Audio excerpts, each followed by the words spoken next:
Afternoon to you. Around 6.3 million people registered to vote in Gauteng. We know that today is the special votes, and so we're not going to see obviously that large numbers. Tell us what's happening where you are.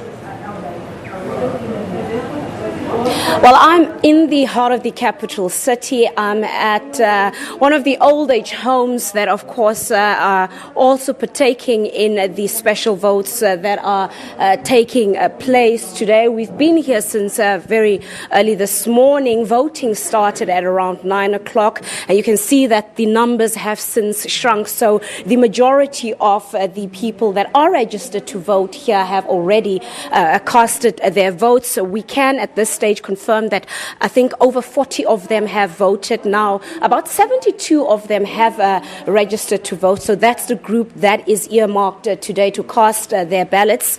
So let's speak to some of the party agents that, of course, that are here to just monitor the whole process and make sure that everything runs smoothly. I am here with Mesh. He's from the ANC. He's a party agent, of course, for the ruling party, and he's deployed here. So let's just find out, is he happy with how processes have been going? So you've been here since 9 o'clock. Are you happy with how things have been going? I wouldn't say I'm happy from what I've observed since 9 o'clock. First thing, it was the start time. They started a few minutes late instead of the time that was put that they're going to start at 9 o'clock here. And the second problem I'm having with the process is for the fact that you've got non-IEC members that are participating in the process. And that for me is not on. I understand this is old age home, and if IEC needed more warm bodies to assist with the process, it should have done so, rather than resorting to the employees of this old age home, assisting them in the process of elections. So we've raised that with the presiding officer, and he promised to address such. And the last thing is when it comes to assisting. You see, there's a procedure where if a voter is not able to read the ballot or somehow he's got challenges in casting a vote, she or he must request to be assisted.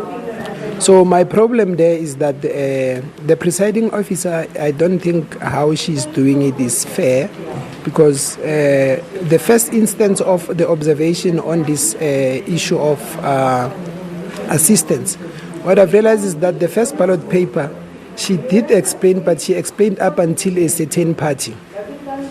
You see, the other parties beyond, she did not mention them. So for me, it appeared that if she was explaining up until she get to that part so that she can alert the voter to know where or which box to tick. And which is that box? If you can maybe share that with us since you were observing. Yeah, it was a DA box, because she counted all the parties above until the DA box. But now what made matters worse is that when he went to the second ballot paper, they went straight to the DA box without explaining whoever that is there. My understanding is it doesn't mean when you vote a certain party for national, it means you're going to vote that very same party for province. So now when you assist the person to vote a certain party in national, you must also follow the entire process when it comes to the second ballot paper. Because if you just jump straight to that, you are actually leading and saying to that person you're going to vote for the party that you voted in the provincial or national ballot paper. And you feel if the IEC had handled this by themselves, it perhaps would have been done in a more proper and fair manner? Yeah, no, but there it was IEC handling the issue of assisting. So the issue of calling out voters from the roll, and the roll being in the copy of the roll being in the employee of this, for me that is unprocedural.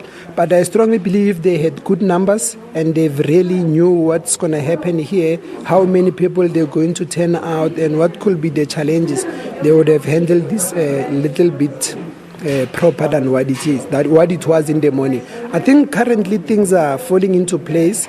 They are getting better. The line is moving much better now compared like in the morning where we had many people that came here that are not registered for special vote, but they were expecting to cast their vote. Okay, but we saw that was cleared out very quickly with the IEC, obviously, updating them that they will be voting on Wednesday with the rest of the population, as they are not on the list for the special votes today. So I think that went smoothly. Wouldn't you agree? Yes, no, I agree. But as I'm saying that, remember the intervention now of solving that problem. It was by the employee of this old age home, the person that is every day working with these voters. You see, so it was supposed to be a responsibility of IEC to resolve the matter. And how do you think might that little error that took place, how does that influence the voting process? I sense that you feel it was a bit unfair and it might disadvantage other parties. It creates an opportunity for one to say vote for this party or that party. So when voters, once they produce their IDs to the IEC officials and they receive ballot papers and they are inked, they must just go to the booth and cast their vote. So they don't need to be talking to any other person. There mustn't be any person that is granted an opportunity to say anything to a voter. All right, we'll have to leave it at there. Of course, ANC party agent deployed here at the Emily Hop House. It is an old age house, old age home rather, here in Capital Park in the capital city, where some of the special votes are taking place. And he's really just highlighting some of the concern. Now, this morning we did start a little bit late. There were a few issues that emerged, but that has since been resolved very smoothly. And it seems like everything is now well on track.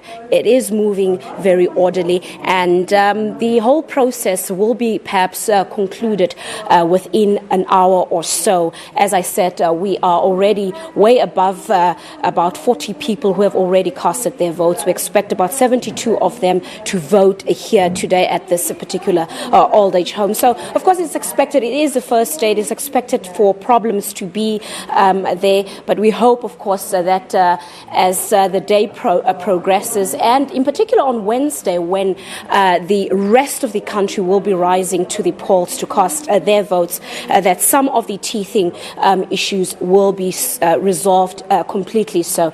But for us here at the Emily Hop's old age home in Capital Park in the heart of the capital city, I think it is back to you in studio. Patricia Visagie giving us an update there from Pretoria. We are